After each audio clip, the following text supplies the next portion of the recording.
I am happy to join with you today in what will go down in history as the greatest demonstration for freedom in the history of our nation.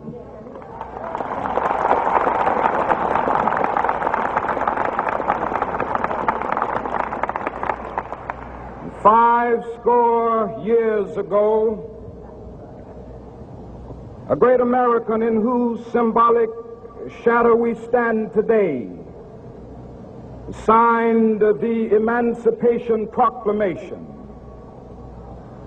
This momentous decree came as a great beacon light of hope to millions of Negro slaves who had been seared in the flames of withering injustice. It came as a joyous daybreak to end the long night of their captivity. But 100 years later, the Negro still is not free. 100 years later, the life of the Negro is still sadly crippled by the manacles of segregation and the chains of discrimination. 100 years later, the Negro lives on a lonely island of poverty in the midst of a vast ocean of material prosperity. 100 years later, the Negro is still languished in the corners of American society and finds himself in exile in his own land. And so we've come here today to dramatize a shameful condition. In a sense, we've come to our nation's capital to cash a check.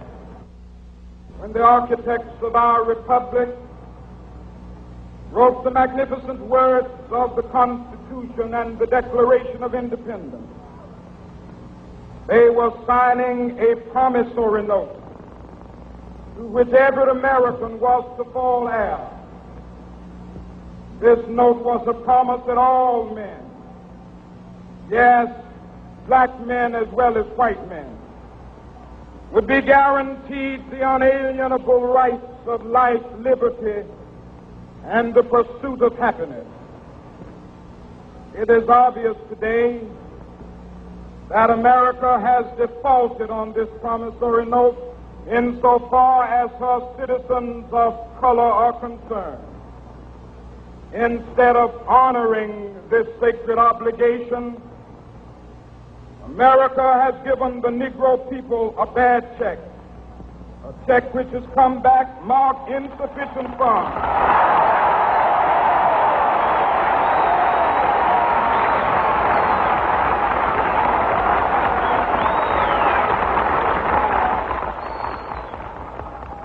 But we refuse to believe that the Bank of Justice is bankrupt.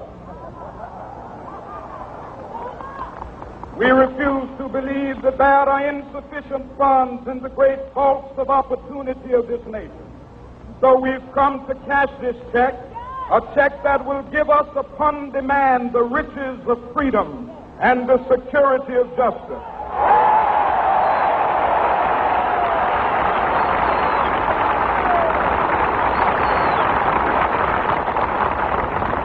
We have also come to this hallowed spot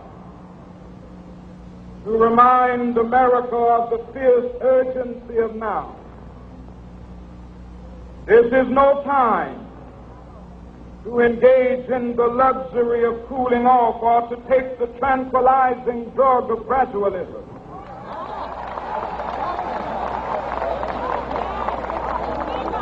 Now is the time to make real the promises of democracy. Now is the time to rise from the dark and desolate valley of segregation to the sunlit path of racial justice. Now is the time to lift our nation from the quicksands of racial injustice to the solid rock of brotherhood, now is the time to make justice a reality for all of God's children.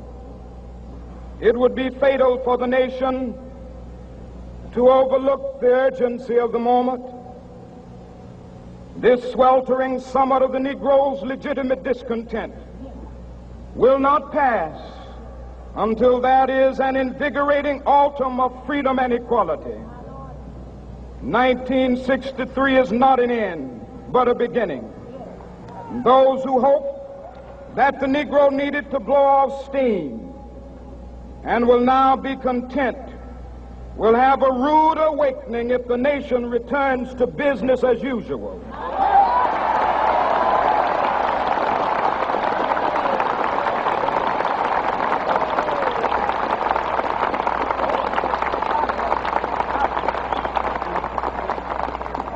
There will be neither rest nor tranquility in America until the Negro is granted his citizenship rights.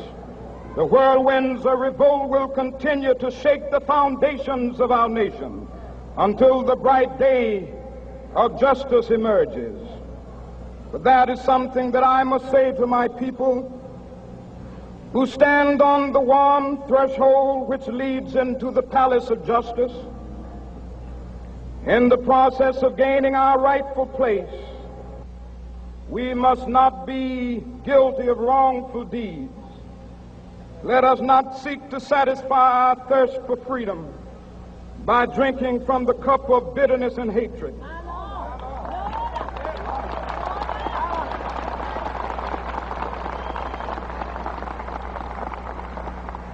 We must forever conduct our struggle on the high plane of dignity and discipline. We must not allow our creative protest to degenerate into physical violence.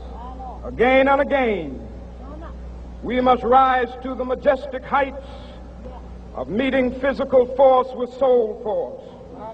The marvelous new militancy which has engulfed the Negro community must not lead us to a distrust of all white people. For many of our white brothers, as evidenced by their presence here today, have come to realize that their destiny is tied up with our destiny.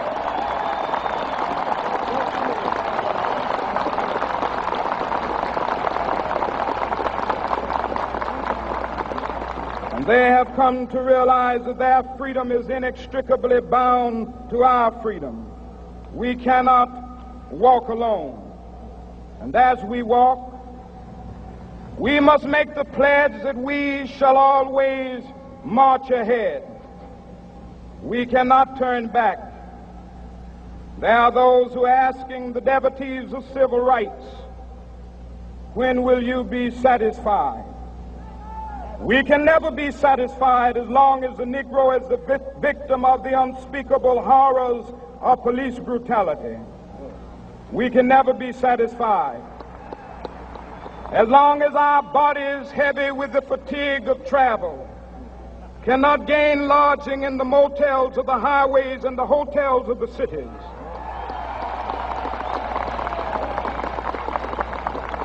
We cannot be satisfied as long as the Negro's basic mobility is from a smaller ghetto to a larger one. We can never be satisfied as long as our children are stripped of their selfhood and robbed of their dignity by signs stating for whites only.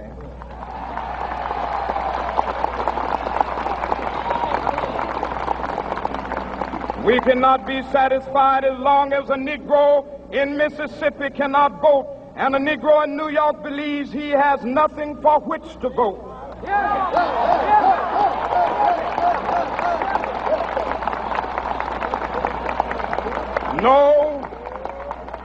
No, we are not satisfied, and we will not be satisfied until justice rolls down like waters and righteousness like a mighty stream.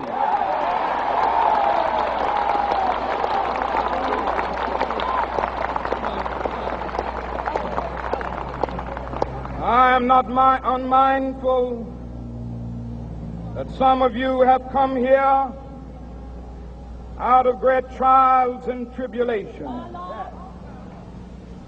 Some of you have come fresh from narrow jail cells. Some of you have come from areas where your quest for freedom left you battered by the storms of persecution and staggered by the winds of police brutality. You have been the veterans of creative suffering. Continue to work with the faith that unearned suffering is redemptive. Go back to Mississippi. Go back to Alabama. Go back to South Carolina. Go back to Georgia. Go back to Louisiana. Go back to the slums and ghettos of our northern cities. Knowing that somehow this situation can and will be changed. Let us not wallow in the valley of despair. I say to you today, my friend,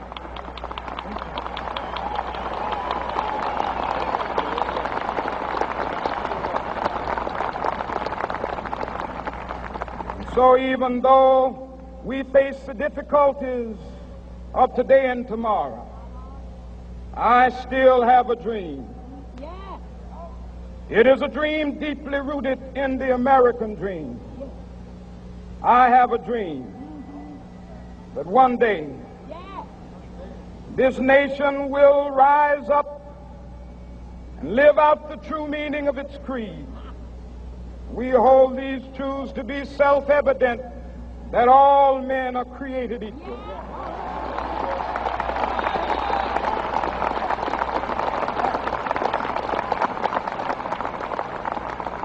I have a dream that one day on the red hills of Georgia, the sons of former slaves and the sons of former slave owners will be able to sit down together at the table of brotherhood. I have a dream that one day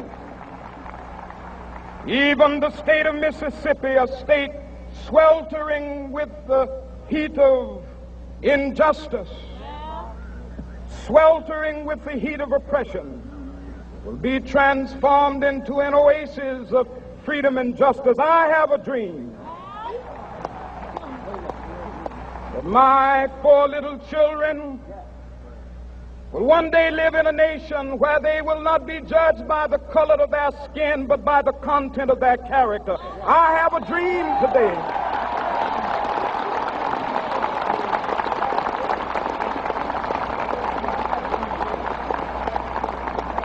I have a dream that one day down in Alabama, with its vicious racists, with its governor having his lips dripping with the words of interposition and nullification, one day right there in Alabama, little black boys and black girls will be able to join hands with little white boys and white girls as sisters and brothers. I have a dream today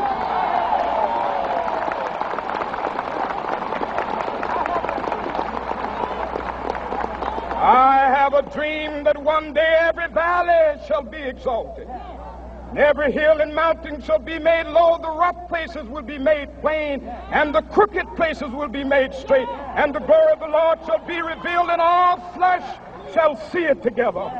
This is our hope. This is the faith that I go back to the South with. With this faith, we will be able to hew out of the mountain of despair a stone of hope. With this faith, we will be able to transform the jangling discords of our nation into a beautiful symphony of brotherhood. With this faith, we will be able to work together, to pray together, to struggle together, to go to jail together, to stand up for freedom together, knowing that we will be free one day. And this will be the day. This will be the day when all of God's children will be able to sing with new meaning, "My country, tears of thee. Sweet land of liberty, of thee I sing. Land where my fathers died, land of the pilgrim's pride. From every mountainside, let freedom ring. And if America is to be a great nation, this must become true. And so let freedom ring.